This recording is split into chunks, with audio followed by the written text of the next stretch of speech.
Comme d'habitude, nous terminons chaque chapitre en révisant toutes les notions que nous avons vues. Nous allons réaliser deux exercices et je vous invite à réaliser d'abord ces exercices vous-même avant de regarder les corrections. Passons au premier exercice. Étant donné deux listes, voire celui de code ci-dessous, donc on vous présente les deux listes, écrivez un code avec une boucle for qui vous permettra d'avoir l'affichage ci-dessous. Donc, on vous demande d'avoir cet affichage-là. D'accord? Donc, Ryan 29, Maryse 30, Antoine. Donc, d'avoir exactement ce résultat à partir des deux listes, people et age, en utilisant, bien entendu, une boucle for. Donc, on vous donne déjà une indication. Allez-y, traitez l'exercice et revenez regarder la correction. Commençons la résolution de ce premier exercice. J'exécute d'abord cette cellule de code. Donc, vous avez la première liste people et la deuxième liste âge. D'accord? Donc, qui stocke l'âge de chacune de ces personnes-là. Je vais écrire une boucle for. Je dis for i in range. Alors, ce sera range combien? Regardez 1, 2, 3, 4, 5. Il y a 5 éléments. D'accord? 1, 2, 3, 4, 5. Et il y a aussi 5 âges. Mais si, toujours dans l'optique d'écrire un code réutilisable, je vais, au lieu d'écrire 5 comme ça, je vais compter avec la fonction length. D'accord? Je vais compter le nombre d'éléments qu'il y a dans âge. Je vous montre un peu ce dont je parle. Regardez, quand je fais par exemple length, âge, ce que j'exécute, ça me fait 5.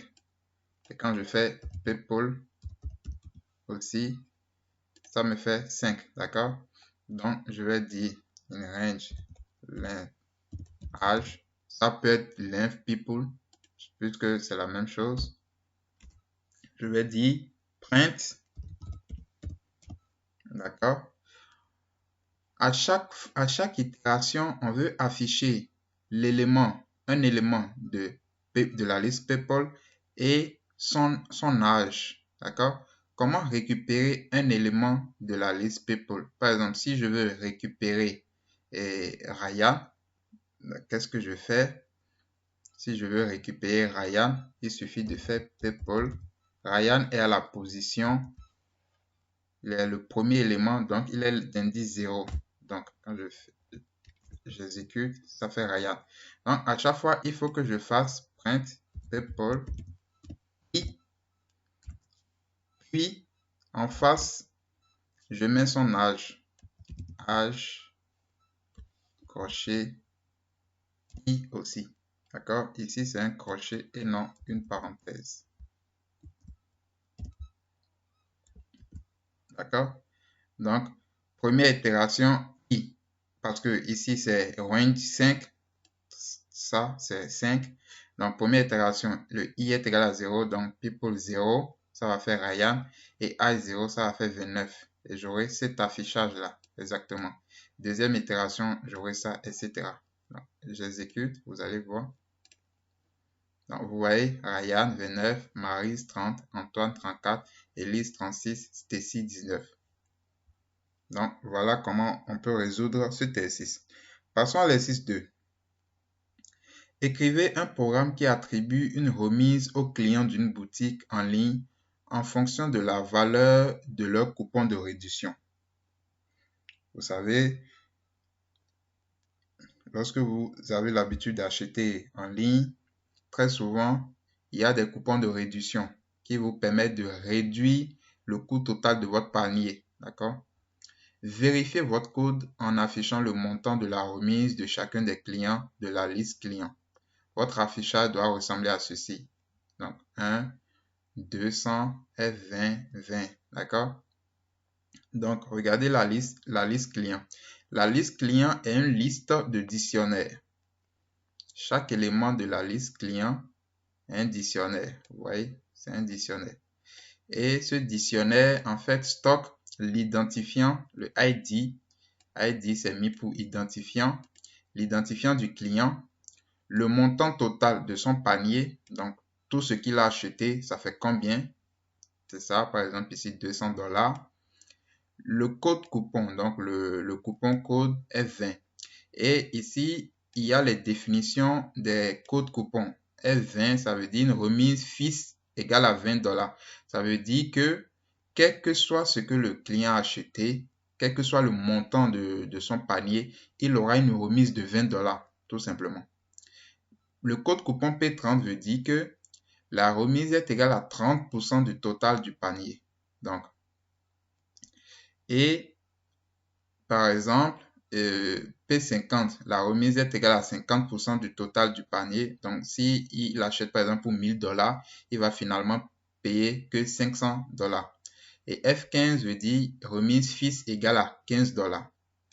Donc, l'exercice vous demande d'afficher, d'écrire le programme qui attribue une remise aux clients d'une boutique en ligne en fonction de la valeur de leur coupon de réduction.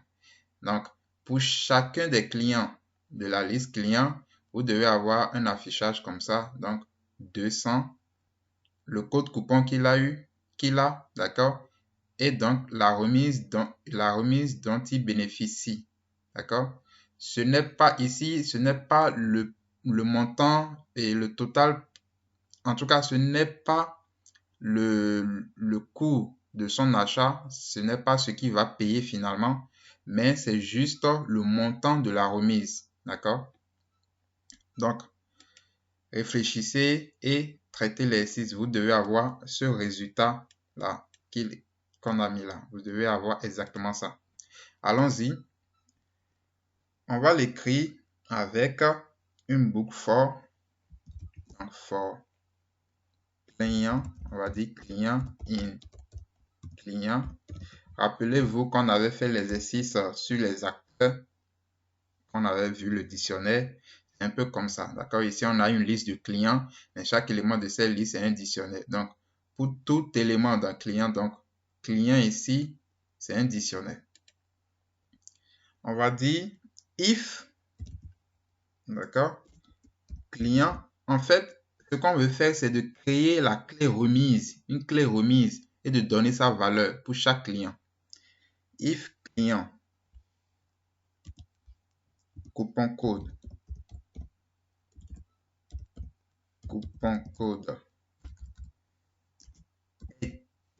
égal à, donc c'est un opérateur de comparaison, donc égal F20, deux points. Alors c'est quoi F20? Ça veut dire une remise fixe égale à $20. Alors client, je vais créer la clé remise par exemple, remise, vous pouvez l'appeler comme vous voulez, remise égale 20. D'accord? On continue. Elif, je vais dire elif ici, d'accord? Client coupon code. Je copie juste ça, je colle là. Si client coupon code égale à P30, attention, P30, d'accord? La remise est égale à 30% du total du panier. Donc, 30%, ça fait 0,3 fois le total du panier. Donc, client total panier. D'accord? Je continue. Elif encore, parce qu'il me reste des conditions. Je colle. Elif coupon code égale maintenant P50. P50, d'accord? P50 remise égale à 50% du total panier. Donc, remise égale 50% du total panier. 50% du total panier, ça fait 0,5. D'accord? Donc, je viens de faire toutes les conditions pour les 3 premiers coupons F20, P30, P50. Et il me reste seulement un seul type de coupon code, de code coupon, d'accord, F15. Donc, de toute façon, je peux mettre un else, d'accord? Donc, plus besoin de mettre un elif puisqu'il reste seulement une seule condition possible. Donc, si le coupon code n'est pas dans ces 3 cas-là, parmi les 3 cas-là, F20, P30, P50, il ne peut qu'être égal à F15. Donc, je vais dire else, d'accord? Client remise, d'accord? Est égal à combien? On dit F15, c'est 15 $, remise fixe de 15 $. Donc, F15, donc client remise égale à 15. D'accord? Et j'ai fini mon code. J'exécute. Name client dit client is not defined. En fait, je n'ai pas exécuté cette cellule-là. Donc, j'exécute. Maintenant, j'exécute. Maintenant, il faut vérifier si le code marche parce qu'il faut obtenir cet affichage-là. D'accord? Il faut obtenir cet affichage. Alors, comment je fais pour obtenir cet affichage?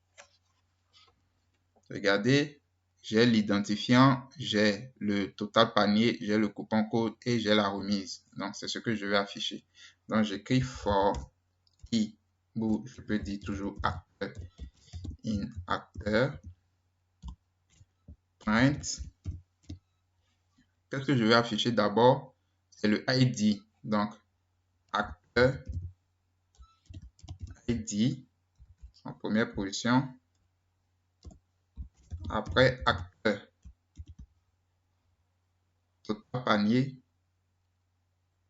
Excusez-moi, pourquoi je parle d'acteur? Client, en fait. Excusez.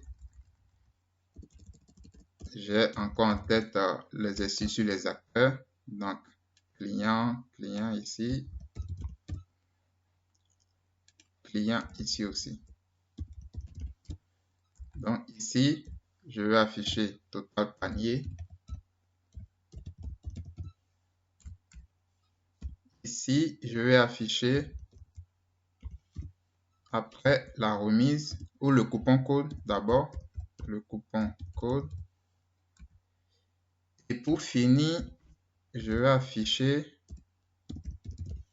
la remise. Donc, puisque ça va juste là-bas, je peux envoyer ici. Tac, tac, d'accord. Donc, je peux l'écrire comme ça. Donc, pour client, in client, attention, ici c'est S. Je vais mettre S, d'accord. Afficher ça. J'exécute. Et vous voyez, j'ai mon affichage. Donc, première itération, d'accord. Première itération, il rentre ici. Il rentre dans le premier dictionnaire, d'accord. Il affiche l'ID. L'ID de ce client, c'est 1. Son total panier, c'est 200.